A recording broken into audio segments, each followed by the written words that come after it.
नमस्कार, मेरा नाम डॉक्टर विक्रम है। मैं BVSc and as passed out एक वेटरनरी डॉक्टर हूँ। मैं पिछले 3 साल से पेट क्लिनिक में प्रैक्टिस कर रहा हूँ। मैं आज आपको एक main topic, important topic dog deworming के बारे में जानकारी प्रोवाइड कराना चाहता हूँ। अगर जो डिवॉर्मिंग के बारे में बात की जाए कि डॉग्स की डिवॉर्मिंग कैसे करानी चाहिए, डिवॉर्मिंग का क्या यूज़ है, डिवॉर्मिंग ना कराने के नुकसान क्या हैं और वॉर्म्स का मतलब क्या है। देखिए, अगर जो हम डिवॉर्मिंग की बात करते हैं तो वॉर्म्स की बात करना भी ज़रूरी है। पहले हमें वॉर्म्स के बारे में मतलब समझना ज़रूरी है। वॉर्म्स का मतलब है कि वहाँ पे कीड़े यानी कि कीड़े 2 तरह के हो सकते हैं, या तो इंटरनल मतलब आंतरिक, या एक्सटर्नल यानी कि बाह्य, जिसको है बाहरी बोल सकते हो आप। तो एक्सटर्नल पैरासाइट्स या इंटरनल पैरासाइट्स, हम बात करेंगे इंटरनल पैरासाइट्स के ऊपर, या जिनको हम एंडो पैरासाइट्स भी बोलते हैं। अगर जो इंटरनल पैरासाइट्स के लिए बात की जाए, मोटे तौर पे जो मिलने वाले डॉग्स या पपी में मिलने वाले इंटरनल पैरासाइट्स हैं, मैंने उनको 5 ग्रुप्स में डिवाइड भी किया है जो मेनली पेट्स में मिलते हैं। रेयरली केसेस में हालांकि और भी वॉर्म्स मिलते हैं, लेकिन मैंने उनको इस टॉपिक में डिस्कस नहीं किया है। मैं जिन वॉर्म्स के बारे में बात करना चाहता हूँ, मैंने उनको 5 ग्रुप में डिवाइड किया है। सबसे पहले हम बात करेंगे नंबर 1 राउंड वॉर्म्स के बारे में। राउंड वॉर्म्स की अगर जो बात की जाए कि राउंड वॉर्म्स किस उम्र में, पपी की उम्र में होने लगते हैं, राउंड वॉर्म्स का क्या क्लिनिकल सिग्निफिकेंस है, मतलब कि राउंड वॉर्म्स होने से क्या क्लिनिकल सिम्टम्स आएंगे पपी में। देखिए, अगर जो राउंड वॉर्म्स की बात की जाए तो राउंड वॉर्म्स के क्लिनिकल सिम्टम्स ये हैं कि आपके पपी का पेट मटके जैसा होने लगेगा, इसको पोर्ट बेली बोलते हैं। दूसरा, आपका पपी लेथर्जिक होने लगेगा, खाना थोड़ा कम खाएगा, कभी कभी लूज मोशन या डायरिया होने के चांसेस रहेंगे, या वॉमिटिंग करेगा। इसके अगर जो डिवॉर्मिंग की बात की जाए तो डिवॉर्मिंग, एक स्पेसिफिक डिवॉर्मिंग यूज़ किया जाता है, डिवॉर्मर यूज़ किया जाता है।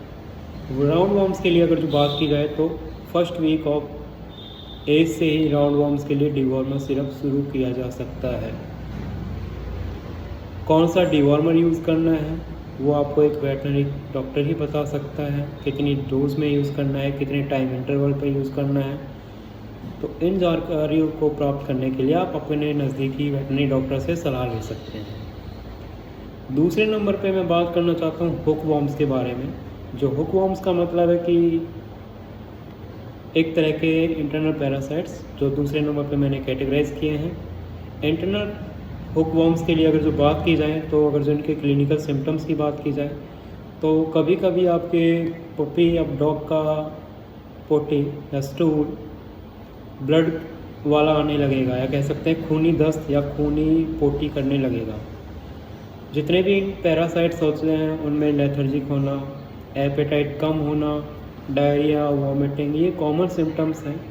लेकिन अगर जो ब्लडी स्टूल होने लगा है कभी कभी या कुछ दिन से हो रहा है, लेकिन बहुत ज़्यादा वॉमिटिंग नहीं है, तो पैरासाइट्स हुक वॉर्म्स होने के चांसेस हैं।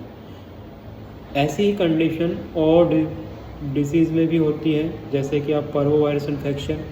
तो आप ये मत समझिएगा कि सिर्फ हुक वॉर्म्स को किल करने से आपका पपी ठीक हो जाएगा। तो इस चीज़ के लिए भी आप एक वेटरनरी डॉक्टर से सलाह ले लें कि आपका बच्चा या तो हुक वॉर्म से ग्रसित है या पार्वोवायरस से इन्फेक्टेड है। तो उसके लिए एक डॉक्टर ही आपको बता सकता है कि ये हुक वॉर्म से रिलेटेड केस है या एक पार्वोवायरस इन्फेक्शन का केस है, या हेमोरेजिक सेप्ट गैस्ट्रोएंटेराइटिस का केस है। तीसरे नंबर पे अगर जो मैं बात करूं हार्ट वॉर्म्स, डॉग्स में हार्ट वॉर्म्स की शिकायत होती है। हार्ट वॉर्म्स मतलब जो दिल में पाए जाने वाले कीड़े। अगर जो इन कीड़ों की बात की जाए तो इनके क्लिनिकल सिम्टम्स क्या है कि आपका जो डॉग है वो लेथर्जिक होने लगेगा, एक्सरसाइज इंटॉलरेंस होने लगेगा, यानी कि कहने का मतलब ये है कि वो उछल कूद या खेल कूद में थोड़ा सुस्त होता चला जाएगा। तीसरा, कभी कभी उसको खांसी होगी या सांस लेने में थोड़ी तकलीफ़ हो सकती है। तो ये सिम्टम्स आपके हार्ट वॉर्म्स में आते हैं। हार्ट वॉर्म्स के लिए स्पेसिफिक मेडिसिन दी जाती है, स्पेसिफिक डिवॉर्मर दिया जाता है। कब देना है, कितनी डोज में देना है, वो फिर उसके लिए फिर से आपको एक वेटनरी डॉक्टर की सलाह लेना बहुत ज़रूरी है। चौथे नंबर पे अगर जो मैं बात करूँ विप वॉर्म्स की, तो विप वॉर्म्स भी जैसे आपके हुक वॉर्म्स है उसी टाइप से ब्लडी स्टूल कराते हैं, यानी कि ब्लड इन स्टूल सिम्टम्स आते हैं। फिर से रफ कोट, एपेटाइट रिड्यूस होना, वॉमिटिंग ओकेशनली, लूज मोशन होना, अलग जैसे पहले वॉर्म्स की वजह से हो रहा था, वो विप वॉर्म्स में भी चांसेस है कि ऐसे सिम्टम्स दिखने शुरू हो जाए। विप वॉर्म्स क्योंकि लार्ज इंटेस्टाइन में मिलते हैं कि तो चांसेस है कि विप वॉर्म्स की वजह से आपके जो पोटी का कलर है वो बिल्कुल फ्रेश ब्लड होगा। शायद हमेशा ऐसा पॉसिबल नहीं है कि सिर्फ विप वॉर्म होने से ही आपके पपी का पोटी का कलर रेड होगा। अलग कंडीशंस में खूनी दस्त होना भी लाजिम है। पाँचवें नंबर पे अगर जो मैं बात करूं तो टेप वॉर्म्स की हम बात करते हैं। टेप वॉर्म्स अगर जो क्लिनिकल सिम्टम्स देखें तो कभी कभी आप पपी या डॉग के स्टूल में चावल के दाने जैसे वाइट कलर के छोटे छोटे कीड़े देखते हैं जो मूव करते रहते हैं, तो ये टेप वॉर्म्स हैं या लार्वे उनको कह सकते हैं, बिल्कुल यंग वंस लार्वे जो टेप वॉर्म की कंडीशन होती है वो या तो एडल्ट में भी हो सकता है या पपी में, दोनों में हो सकती है।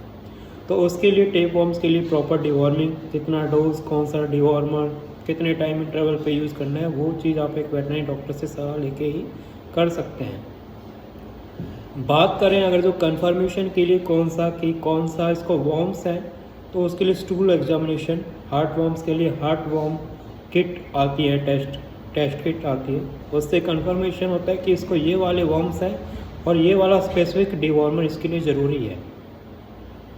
क्योंकि स्टूल एग्जामिनेशन कराना थोड़ा सा टाइम लेता है, टाइम इन द सेंस कि आपको स्टूल कलेक्ट करना पड़ेगा प्रॉपर वे में, वो लेबोरेटरी में भेजना पड़ेगा, लैब की रिपोर्ट आएगी, या तो आप इस तरीके से आप स्टूल एग्जामिनेशन करा सकते हैं और उसके हिसाब से डिवॉर्मिंग करा सकते हैं, या दूसरा आप एक वेटनरी डॉक्टर से सलाह लेके उस हिसाब से डिवॉर्मिंग करा सकते हैं। तो आज का टॉपिक इतना ही था।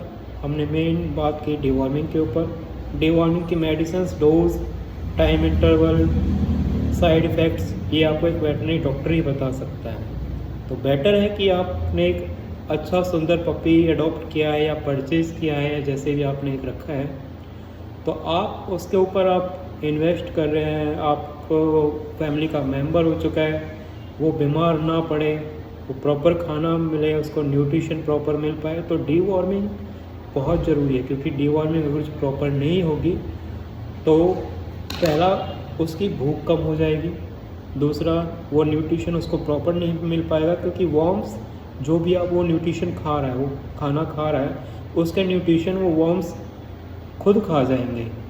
आपके पेट या पपी या डॉग को न्यूट्रिशन प्रॉपर नहीं मिल पाएगा।